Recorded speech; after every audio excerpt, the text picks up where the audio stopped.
Sa pagkatinuod, no, kinsa lang kaha nakatigo mao ni kadako nga number ba? Focus for Christ lang dyan. Masipang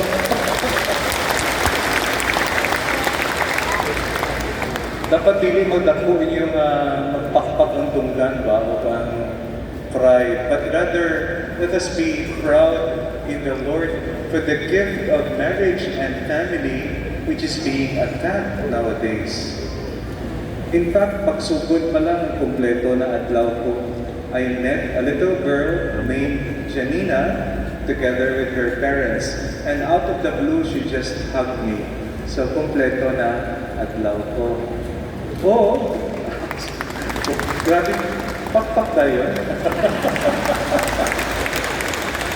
O diha sa Luyo, I met also a family with 4 kids, no? 2 daughters and 2 boys. Ingon sa namahan, introduce siya na, siya papariho na ito ni si Michael. O nag-bless ang bata na nagaduha, pag-bless niya, gikuha niya akong kamot, o gitunol niya, gibutang sa ulo sa baby brother niya para i-bless ko. So, mapaparit dyan si Michael.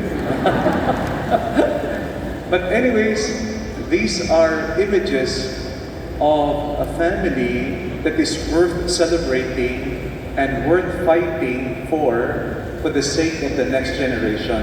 I will go back to this point later when I conclude my homily.